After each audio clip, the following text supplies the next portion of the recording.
Good morning, friends. Welcome to, I'm going to go ahead and say Dream Big Today, because tomorrow's the official day. So today, Elizabeth Sharon Ann, tomorrow, Dream Big Today. So a little bit of a change, but not a big deal. So I hope that you've got a great day planned. This is August 31st. Wednesday, 2022. And what an awesome day that the Lord has made for us. We had rain yesterday, so we're all pumped and excited about that. And we're in our Bible reading again. And oh my goodness, what a great word we have today. I just want to start out with just a little bit of my devotion today. It says, Jesus, I desire to walk with you in close, trusting love bonds of joyful dependence. The companionship you offer me sparkles with precious promises from the Bible. And with those two lines, I thought, wow, man, I wish I started my prayers out every day like that. Because see, I'm not starting them out like that right now. We've got some issues going on. You know, we've been through this journey with Elizabeth and the passing of her dad, and we understand that, and you know, we support her. But then what happens whenever you've got aches and pains? Do you do the same kind of prayer and praise? See, I haven't been doing a whole lot of praising. I've got an issue with my shoulder. My husband's got a sciatic nerve issue, we think. So he's in pain, and I can have some pain at any moment. And I'm thinking, how, Lord, how can I praise you through this storm? I've been through some other storms, but this one, I'm not liking it so much. We'll push through this. So put your praise reports in the chat box so we can praise and just celebrate with you, and your prayer request, because you know, just like me, I think Donna's already got all mine written down, but we all have something that we just need a little boost on, maybe a big boost. So let's get started. And also I just want to again thank everybody for being so supportive for Elizabeth during this time. And I definitely know family appreciates that. And you know, we can all feel the prayers, because we just feel like that we're one whenever we're walking through life together. So thank you for that, and continue praying as time goes, because memories will pop up, and we just want to we want to just encourage the embracing of all of that. And same for you. If you can just kind of see, you know, we all go through something that's tough, and we don't always like it. We don't ask for it, but man, you know what? This is why we study the Bible. We've been watching, I say watching, through our eyes in the Bible, how Paul has dealt with unbelievable stuff. So let's get into Job today. This is so good. We have the last buddy that is full of wisdom. And Job 37, Elihu, he says, my heart pounds as I think of this. It trembles within me. Listen carefully to the thunder of God's voice as it rolls from his mouth. It rolls across the heavens, and his lightning flashes at every direction. Then comes the roaring of the thunder, the tremendous voice of his majesty. He does not restrain when he speaks. God's voice is glorious in the thunder. We can't even imagine the greatness of his power. I had to read all of that today just to just look at the importance of that, and how can you describe God? We've never seen him. And do you see thunder? I don't see I've never seen thunder. I hear it. You know, we hear a noise and we look around to see what it is. We hear a dog barking. We recognize that. We look to see where that dog is. We hear a vehicle running. We look to see if it's coming down our driveway. We hear water splashing. We look all around and we can, you know, probably identify it. We can probably see it. We can probably say, oh, that's Ann coming to see me. That's Sue watering her flowers. But when you hear the thunder, you look up to the heavens, don't you?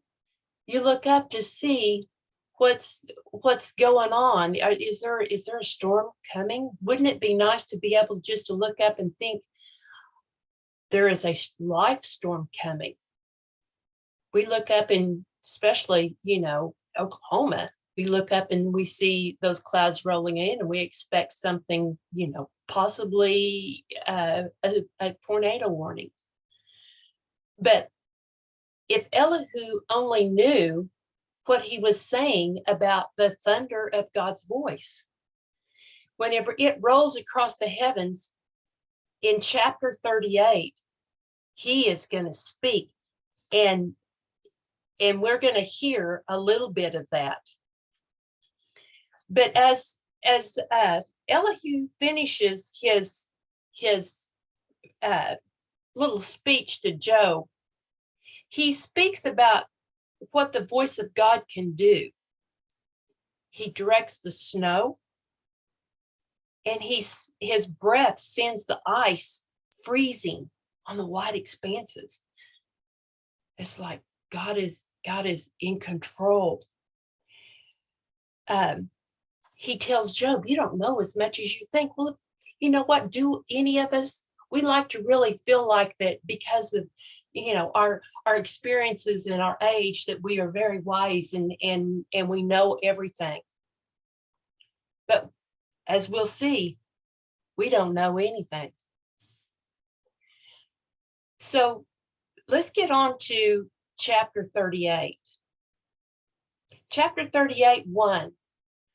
Then the Lord answered Job from the whirlwind. We've just talked about the thunder, and he's speaking from that tornado, if you want to call it that. And so then as we get into this, I'm thinking, oh my goodness, he answers Job, yet it's not an answer. He questions Job. So he's answering him with questions. And you know what? How brilliant is that? I mean, God is brilliant, right? He's the creator. He is everything. But he starts out by drilling and pushing his point into him, making Job dig deep and think, oh, why did I even ask anything? As I looked through these two chapters that we're in today, I found 54 questions that God asks Job if he knows.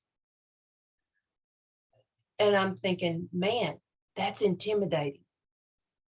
Because he starts out by saying, who is this that questions my wisdom with ignorant words?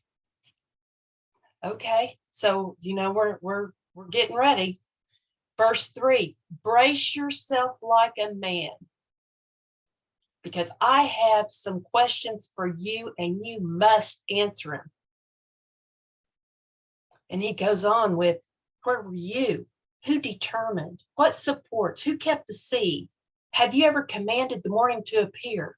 Have you made the daylight? Have you explored the springs? Do you know where the gates of death are located? Do you realize the extent of earth? Where does light come from? And the darkness, can you take each to its home? Man, have you visited the storehouses of snow? Verse 23 says, I have reserved them as weapons for time of trouble, for the day of battle and war. See, God reserved the storehouses of snow and hail for times of trouble. He used hail to help Joshua and the Israelites win a battle. You can see that in Joshua 10:11. God has all of the forces of nature in his control. We are not in control of that. Job is getting this as he listens. He's thinking, oh my goodness. I'm assuming he's thinking, oh my goodness. I would be thinking, oh my goodness. See, in one of my notes, God didn't expect his friends to know what they couldn't possibly know. And I'm assuming that these friends are probably backing up, around the corner, hiding around a tree when they hear this. They don't even know where to go hide, because he's talking through the whirlwind. And what does a whirlwind do? It blows all around. You can feel it for a long ways. So his friends, they can't answer. They can't even give Job a hint or hold their hand up and say, I'll help you with that. All of these wise guys are not wise right now. God's response to his servant Job shows that God will ultimately come to all who sincerely and steadfastly call upon him. Job had cries of confusion, cries of frustration and anger, but God will eventually respond. But we're going through the questions right now. The most important aspect of our relationship with God is not intellectual, it's relational and experiencing his presence. See, we don't have to know everything that he's asking Job, because obviously Job didn't know. We weren't around when he laid the earth, neither was Job. You know what? When you go to the ocean, to the beach, and you look and see how the water rolls in and the water rolls out, and it doesn't just come on up to you, isn't that amazing? I don't see the boundary, but God does. He did it. You know what? I don't flip that light on that it's 6:30 in the morning. The light should come on outside. Do that in my house. That's the only thing I can do. I can flip that switch on and off all day long. I can't control anything else. The end of chapter 39, you've got to just keep reading this because it's so insightful. I mean, we're hearing God talk. This is what he said to Job. And it really makes all of the rest of us be super humiliated or humble. We should be humiliated if we think that we know it all, but let's be humble as we come to him, because I don't have to control everything that's going on. He's in control. This is a reminder to me that if he can create everything, the sun included, that why would I think that I have got to sit and try to figure things out? What I need to do is sit and pray and worship him and let him take care of me, because I'm a daughter of the King. So back to our chapter. The only thought that is brought to the foreground is this world is full of mysteries. There's strange things. There's unapproachable things. There's overpowering things. These are mysteries that we can't understand or read on this side. We've got to trust. We've got to trust in God, because he has it all figured out. We don't have to, because we'll never figure it out. Why did this happen to somebody? I don't know. I can tell you that I will walk with you through that. He's already walking with you. I can come along and hold your hand and give you a hug, but I can't explain why it happened. I trust in the one who created me and who created you. See, Job was a very, very rich man, lost his 10 children all at once, lost his home, lost everything he had except his dear wife. And that was probably a challenge. Trust. All we need to be considering and focusing on is trust. Trust in the power, trust in the wisdom and the goodness of Him, the Almighty One.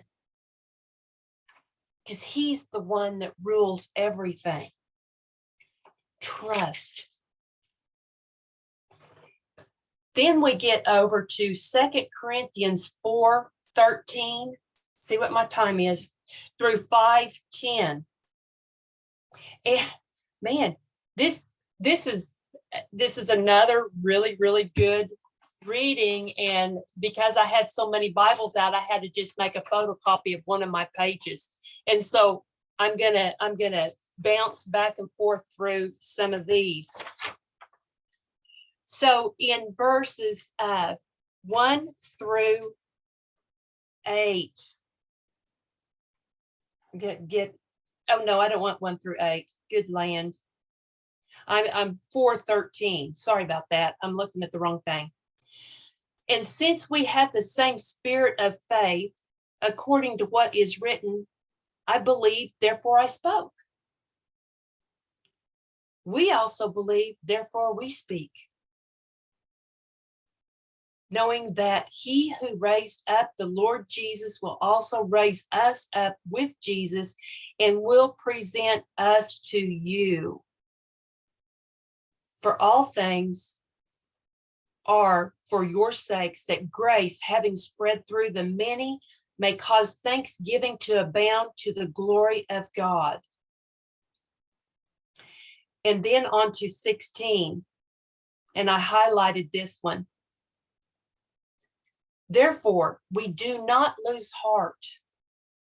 Even though our outward man is perishing, yet the inward man is being renewed every day. See, the moment that we were born, even though we were growing, we're growing older, meaning that we are deteriorating.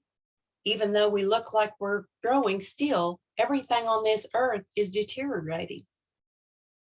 Verse 17 says, for our light affliction,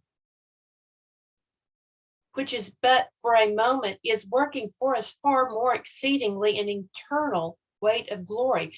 Wow, the affliction, man. And so when Paul talks about our light affliction, this is amazing to me.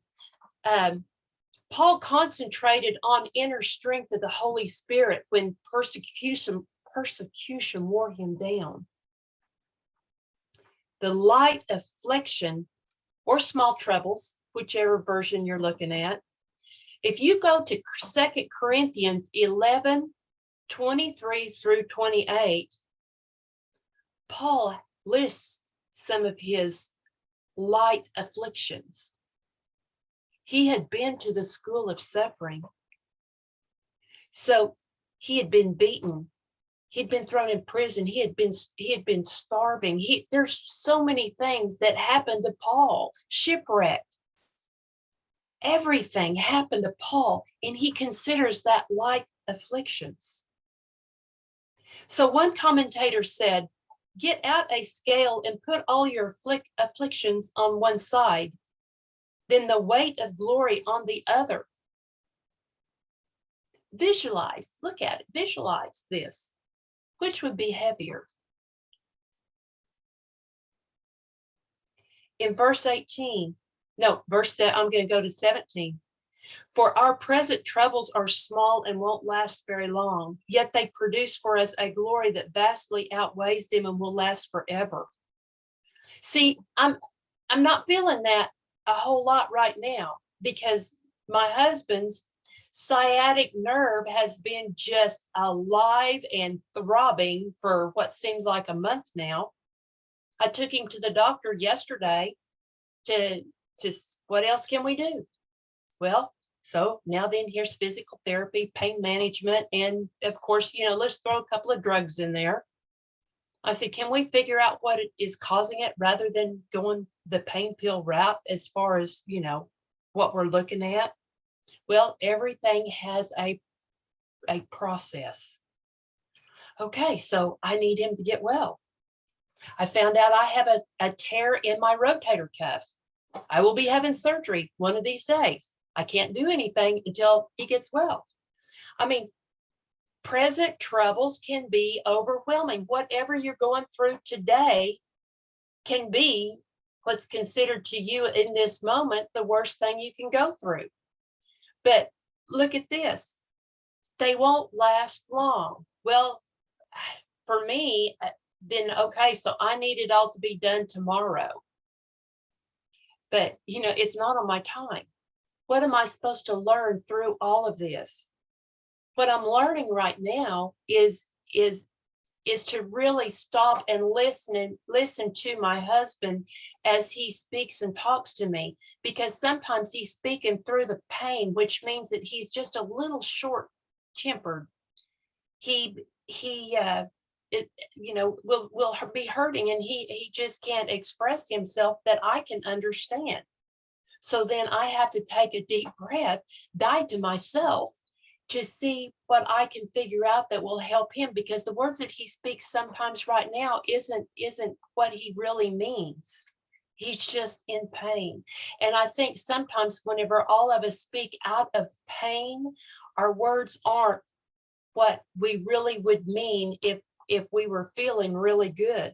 Paul has been through a lot. He says in 18, so we don't look at the troubles we can see now. Rather, we fix our gaze on things that cannot be seen. For the things we see now will soon be gone, but the things we cannot see will last forever. We go on to chapter 5, verse 1, our earthly tent. For we know that when this earthly tent we live in is taken down, that is when we die and we go to heaven, we will have a house in heaven, eternal body made for us by God himself and not by human hands. This is salvation for the spirit and the soul, resurrection for the body. We grow weary in our present bodies, and oh yes, I understand that. We long to put on our heavenly bodies like new clothing. For we will put on heavenly bodies.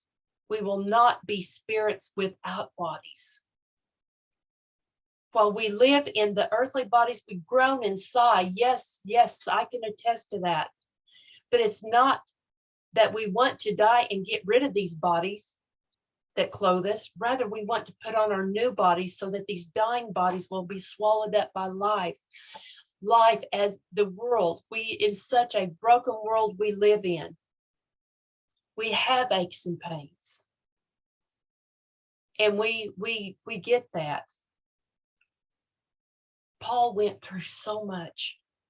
And as we're going through this season right now, I think, oh my goodness, he didn't have a wife or, somebody right there probably to help ease some of his pain, or to massage his back or get him a drink of water and a Tylenol. It says God himself has prepared us for this, and as a guarantee has given us the Holy Spirit. So we are confident, even though we know that as long as we live, these bodies are not at home with the Lord, but we live by believing and not seeing. Yes, we are fully confident that we would rather be away from these earthly bodies, for then we will be at home with the Lord. So whether we are here in body or away from this body, our goal is to please him.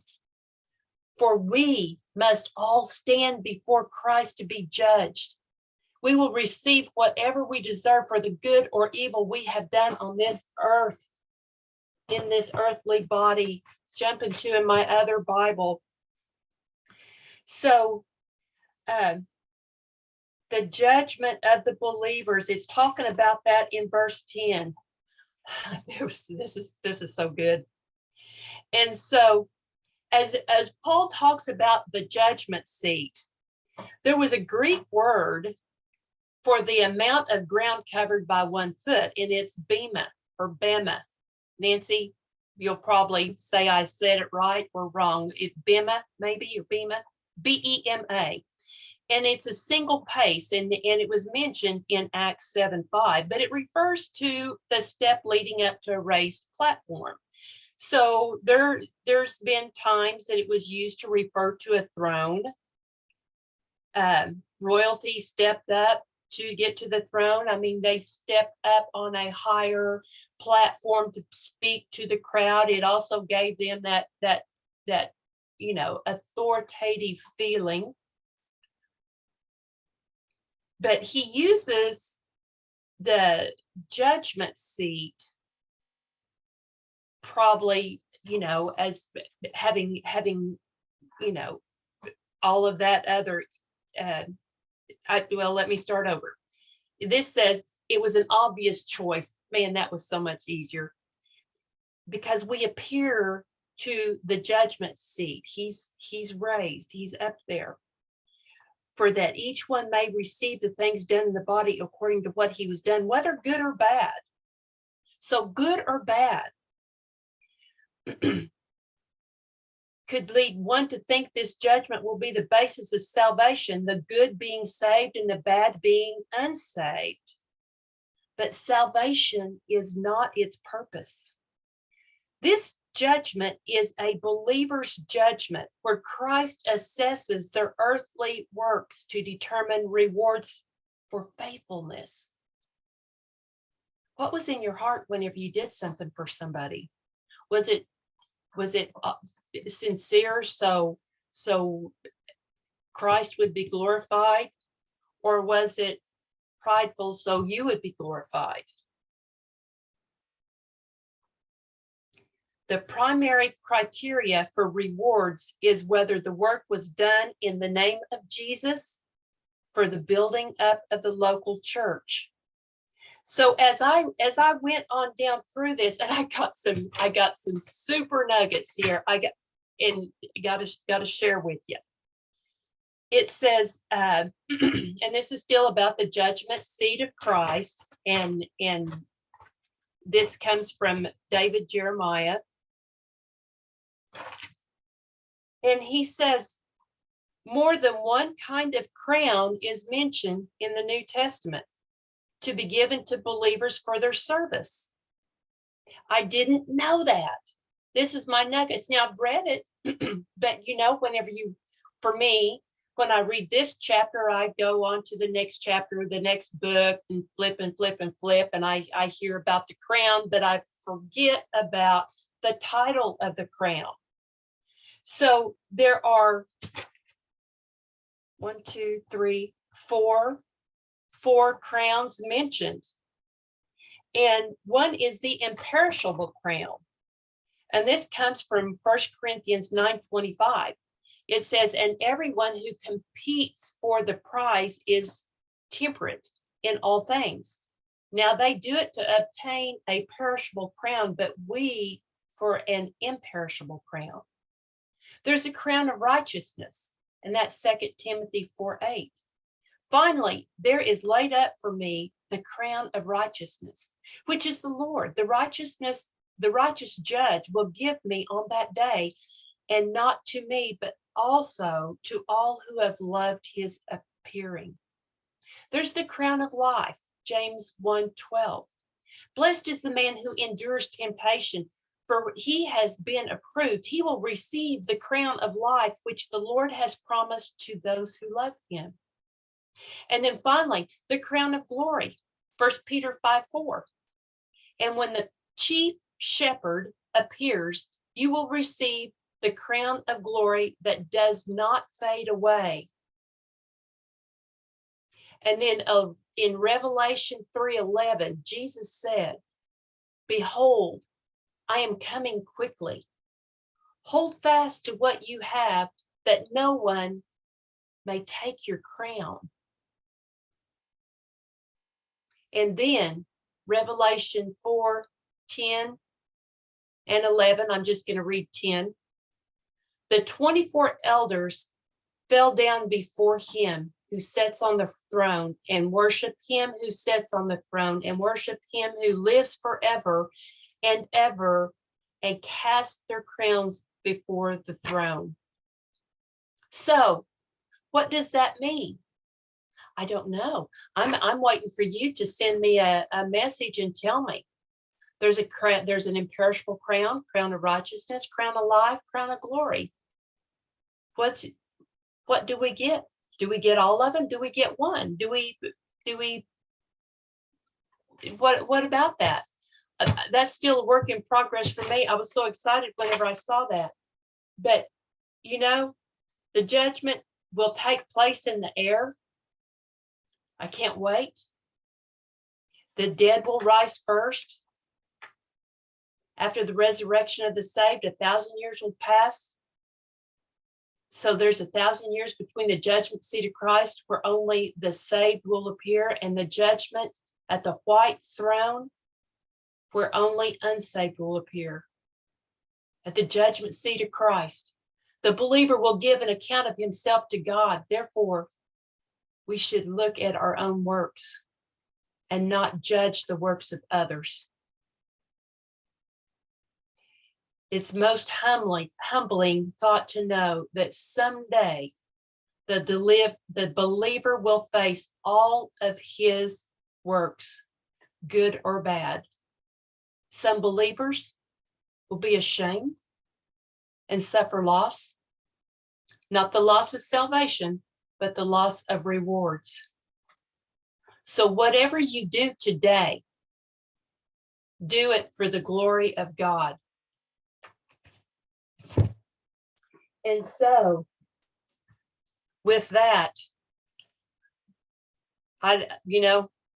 with salvation and resurrection and amazing heavenly bodies that we're going to have one of these days, I'm thinking I need to close on that, because today I'm so ready for my heavenly body, and my husband is so ready for his heavenly body. So folks, go with God today. Give him all the glory, and just love on somebody. And if their tone of voice doesn't sound quite right, just think they might be going through something. They might have some pain that they're having a hard time dealing with today. So anyway, I love you, and we will see you again tomorrow, September 1st, officially Dream Big Today. Take care. I'll see you soon. Bye-bye.